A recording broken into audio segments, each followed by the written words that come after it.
नमस्कार, मैं अनीता चौधरी और न्यूज़ अड्डा पे आप सभी का स्वागत है। देखिए, जहांगीरपुरी को लेकर के सुप्रीम कोर्ट एक बार फिर इंटरफेयर कर चुकी है और जैसा कि हम पहले भी बोलते आ रहे हैं कि आखिर इन घुसपैठियों और रोहिंग्याओं के कितने वकील हैं, जुडिशियरी का ये कौन सा कनेक्शन है जिसके दम पे अंसार जो मुख्य आरोपी है रोहिणी कोर्ट जाते रहता है। वो कोर्ट में उसकी पेशी हो रही है, पुलिस पकड़ के ले जा रही है, लेकिन अंसार जो है वो इस तरह से पुष्पा स्टाइल में कि झुकेंगे नहीं, वो जाता है अंदर हुए अपने ऐठे हुए बॉडी लैंग्वेज के साथ कि जो भी किया है उसका मुझे एहसास है, जो किया है ठीक किया है और इससे कुछ नहीं होने वाला है। उसकी पूरी बॉडी लैंग्वेज ही बता रही थी, पहले भी दिखा चुकी हूँ, आज भी दिखा रही हूँ अंसार के इस वीडियो को जो पुष्पा स्टाइल में ऐसे करते हुए जाता है।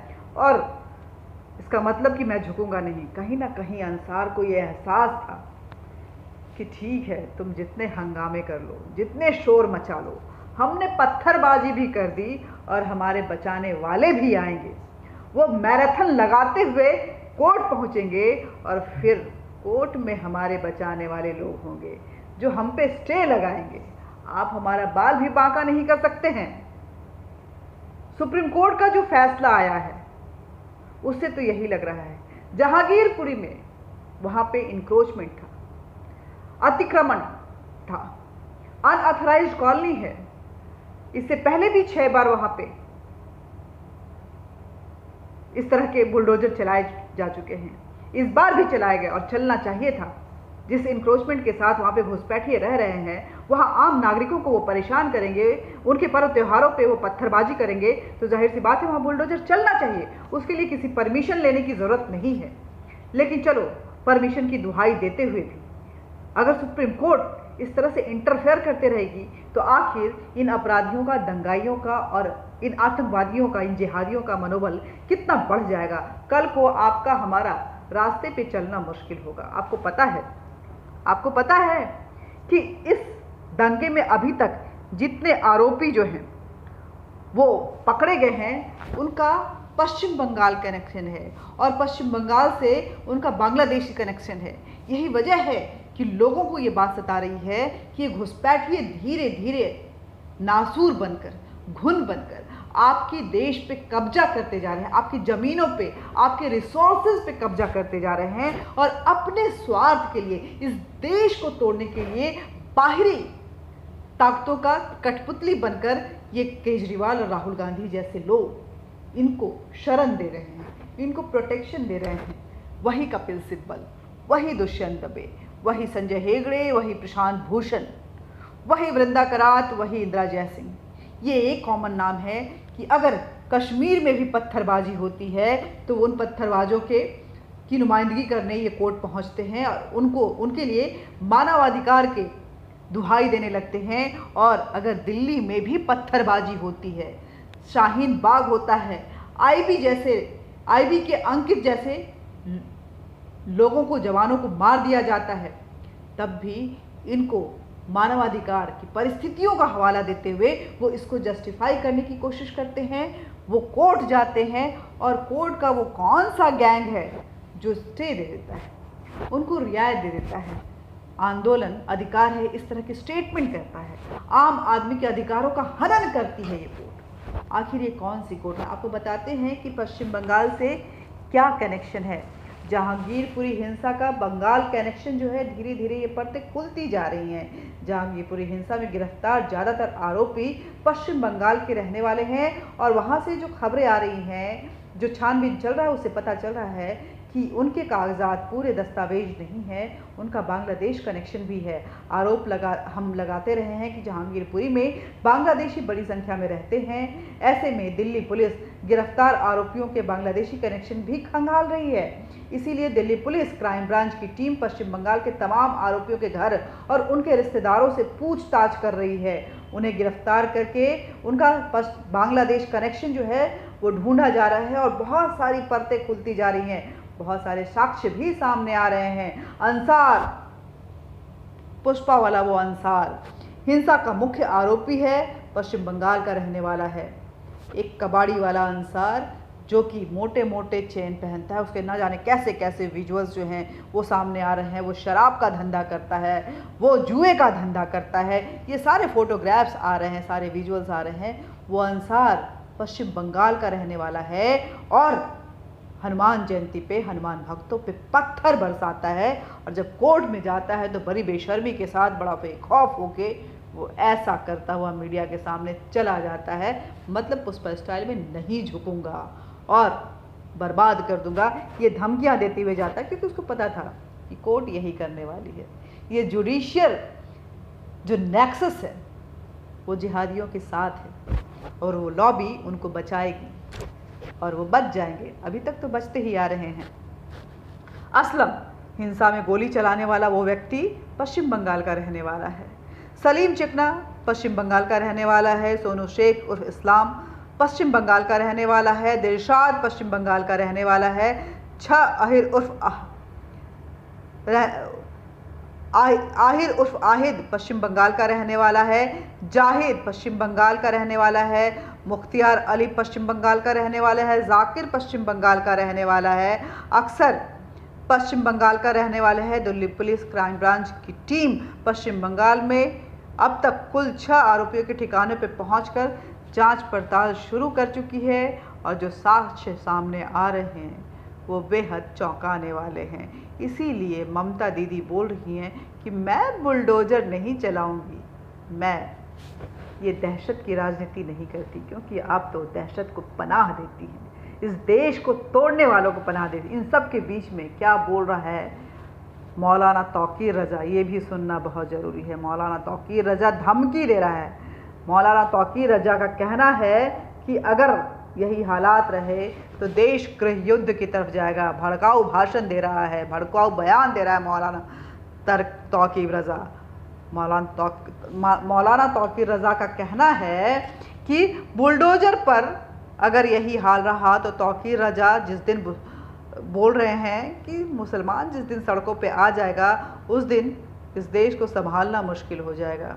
वो धमकी दे रहे हैं मोदी सरकार को, ये मेरी चेतावनी है, ऐसा बोल रहा है तौकीर रज़ा। ऐसा लगता है मोदी महाभारत का धृतराष्ट्र हो गया है, ऐसा बोल रहा है तौकीर रज़ा। हिंदुस्तान में महाभारत होने से कोई नहीं अब रोक सकता है। अरे जिहाद, तुम तुम जिहाद करो, महाभारत की कौन सी बात कर रहे हो? तुम महाभारत को क्या जानते हो? क्या जानते हो महाभारत को? किस धृतराष्ट्र की बात कर रहे हो तुम? क्या जानते हो धृतराष्ट्र के बारे में? तुम तो नबी को, अली को जानते हो, कुरान जानते हो, इस्लाम जानते हो, जहाँ जिहाद सिखाई जाती है। और जिहाद से क्या मिलता है? जन्नत। और जन्नत में क्या मिलती है? 72 हूरें। बस यही सीख के आए हो तुम। देश बंटवारे की ओर जा रहा है, ऐसी धमकी दे रहा है तौकीर रज़ा। वो धमकी दे रहा है। देखिए ये जो बातें कही जा रही थी कि फिर से ये अलग मुसलमान, कई बार ऐसे इनके ऐसे बयान आए हैं, अब ये खुल के बोलना शुरू करेगी। देश बंटवारे की तरफ जा रहा है, लेकिन ये देश वो 47 वाला देश नहीं रहा है तौकीर रज़ा। इसको बंटवारे की सोचना भी मत। गृह युद्ध की अगर बात कर रहे हो तो यहाँ किसी ने चूड़ियाँ नहीं पहनी हुई हैं। ये सनातनी हर युग में अपने धर्म की रक्षा करना जानते हैं। मौलाना तौकीर रज़ा का कहना है कि 10 दिन बाद इनकी मीटिंग होने वाली है दारुल उलेमा और देवबंदियों की, और फिर दिल्ली की तरफ कूच करा जाएगा और दिल्ली से जेल भरो अभियान आंदोलन फिर से चलाया जाएगा, जिसमें सभी शहरों और प्रांतों के लोग शामिल होंगे। एक बार फिर अराजकता फैलाई जाएगी। ये मौलाना तौकीर रज़ा का कहना है। और मुस्लिम तमाम जो बुद्धिजीवी हैं, जो अपने देश के बारे में सोचते हैं और देश की एकता और भाईचारे के बारे में सोचते हैं और देश से प्यार करते हैं, ऐसे लोगों से मैं मुसलसल राब्ते में हूँ। और ईद के बाद इंशाल्लाह हमारी मीटिंग फाइनल होने वाली है। और अगर हुकूमत ने इस दौरान अपने तरीक़ेकार को दुरुस्त नहीं किया, एक तरफा कार्रवाई का अमल जारी रखा और तासुब और नफ़रत, सबका विकास और सबका साथ कहने भर की बात है, वरना सच्ची बात यह है कि ये एक नारा भर है, असल में इस पर अमल नहीं हो रहा है। इसलिए मैं हुकूमत से मांग ये करता हूँ कि अभी 10 दिन हैं, इन 10 दिनों में अपना तरीक़ाकार दुरुस्त कर लें, वरना हम दिल्ली से इंशाअल्लाह ये ऐलान होगा ईद के बाद कि हम देशव्यापी जेल भरो आंदोलन इंशाअल्लाह, और उसमें हिंदू मुस्लिम तमाम लोग शामिल होंगे जो अपने देश से प्यार करते हैं। देशव्यापी जेल भरो आंदोलन जिसमें हर ज़िले से, हर सूबे से अपने देश की एकता और भाईचारे में यकीन रखने वाले लोग, और ख़ास तौर से मुसलमान समाज के लोग, क्योंकि जब तुम हमारे साथ रहना नहीं चाहते, हम कहीं जा नहीं सकते, पाकिस्तान हमें कबूल नहीं करेगा, बांग्लादेश हमें कबूल नहीं करेगा, चाइना हमें कबूल नहीं करेगा, हम कहाँ जाएं? हुकूमत हमारी बात सुनेगी नहीं, हमारी बात मानेगी नहीं। कोर्ट में हमें इंसाफ की अब उम्मीद नहीं रही। कोर्ट से जिस किस्म के फैसले आ रहे हैं, मैं देख रहा हूं कि कोर्ट को नज़रअंदाज कर दिया गया है। जुर्म किया है, ऑन दी स्पॉट फैसला हो रहा है। किसी पर इल्ज़ाम लगाया गया, मुजरिम में और मुल्जिम में अंतर होता है, आरोपी और अपराधी में अंतर होता है। तो आरोपी के घर पे बुलडोज़र चला देना ये अन्याय है। इस किस्म के अन्याय अगर इस हुकूमत में होते रहे तो इस देशव्यापी जेल भरो आंदोलन को रोकना हुकूमत के बस की बात नहीं। और जिस दिन मुसलमान सड़कों पर आएगा उस दिन फिर किसी के कब्ज़े में नहीं आने वाला है, ये समझ लिया जाए। तो मैं हुकूमत को चेतावनी देता हूँ, ख़ास तौर से नरेंद्र मोदी सरकार को मैं चेता देना चाहता हूँ कि अगर उन्होंने अपने इस तरीक़ेकार को फौरी तौर पर दुरुस्त नहीं किया, और उनकी खामोशी, तुम सबके प्रधानमंत्री हो, तुम्हारे मुल्क में इस किस्म की बेईमानी हो रही है और तुम खामोश हो, मूक दर्शक बने हुए, अंधे और बहरे बने हुए। ऐसा लगता है तुम महाभारत के धृतराष्ट्र हो।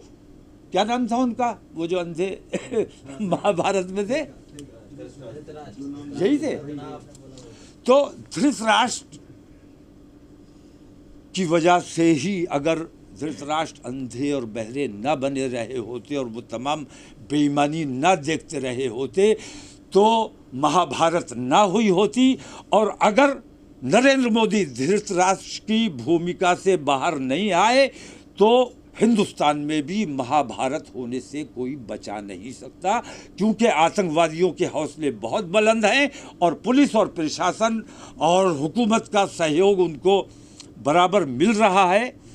ये देश के लिए बहुत घातक और बहुत ख़तरनाक बात है। ख़ास तौर से मैं विपक्ष के बारे में कहना चाहूँगा, केजरीवाल साहब की, अरविंद केजरीवाल हमारे दोस्त हैं, सरकार उनकी है, लेकिन उनका कहना है कि पुलिस मेरे कब्ज़े में नहीं है, लेकिन प्रशासन आपका है। प्रशासन के बगैर पुलिस कोई एक्शन कैसे ले सकती है? दिल्ली की हुकूमत की मर्जी और मंशा के बगैर और उनको कॉन्फिडेंस में लिए बगैर अगर कोई वहाँ कार्रवाई की गई है, किसी किस्म की कार्रवाई की जा रही है, तो वो अपराध है। तो हुकूमत अगर खुद अपराध कर रही है तो इससे बड़ा अन्याय और दुर्भाग्य क्या हो सकता है? तो अखिलेश यादव मूक दर्शक बने हुए हैं। अरविंद केजरीवाल ने सारी जिम्मेदारी केंद्र सरकार पर डाल दी है। तो हम अब किसके पास जाएं, कहाँ जाएं, किसके सामने अपने मसाइल रखें?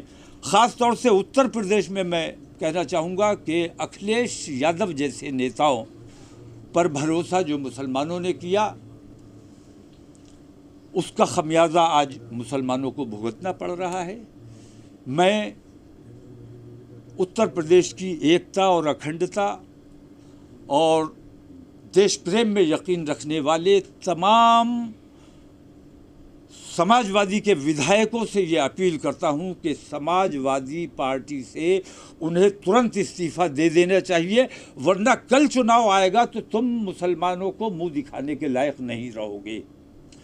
और ख़ास तौर से मैं अपील करूँगा मुसलमान विधायकों से कि वो समाजवादी पार्टी से तुरंत इस्तीफ़ा दें, विधायकी से तुरंत इस्तीफ़ा दें और अपना एहतजाज दर्ज कराएं। और जिस किस्म की बेईमानी हमारे हिंदुस्तान में चल रही है, इस तो मौलाना तौक़ीर रज़ा बीजेपी के बहाने ही, लेकिन ये मान रहा है कि हिंदू मुस्लिम में 36 का आंकड़ा हो चुका है। हनुमान चालीसा का पाठ करिए लेकिन दूसरों को भड़काइए मत। अरे कौन भड़काने जा रहा है? हम पाठ कर रहे हैं, तुम काहे का भड़क रहे हो? तुम जब ना अजान लाउड स्पीकर से देते तो हम कहाँ भड़कते हैं? नहीं भड़कते हैं ना, चुपचाप सोए रहते हैं। मेरी तो नींद हर दिन उसी से खुलती है, चाहे जितना थक के सोऊं उसी अजान से मेरी नींद खुलती है। मौलाना तौकीर रजा इस तरह की धमकियां दे रहा है और समझिए हम हाथ में चूड़ियां पहन के बैठे हुए, हम हिंदू गंगा जमुनी तहजीब की दुहाई दे रहे हैं, हम सौहार्द की बात कर रहे हैं, हम सेकुलरिज्म की बात कर रहे हैं। जिस संविधान में बाबा साहब अम्बेडकर ने भी सेकुलरिज्म वर्ड को नहीं घुसेड़ा, क्योंकि वो जानते थे कि ये जो इस्लाम है कितना घातक पंथ है, और उसको लेकर के अपनी किताब भारत और पाकिस्तान का बंटवारा में वो लिख चुके हैं कि क्या है इस्लाम और क्यों इससे बचना चाहिए। भारत के लिए कितना बड़ा सरदर्द बनने वाला है ये इस्लाम, और इसको लेकर के क्या क्या एहतियात बरतनी चाहिए, इस्लाम में किस किस तरह के बदलाव होने चाहिए। ये भाईजान वाला जो भाईचारा है वो कितना संकुचित है।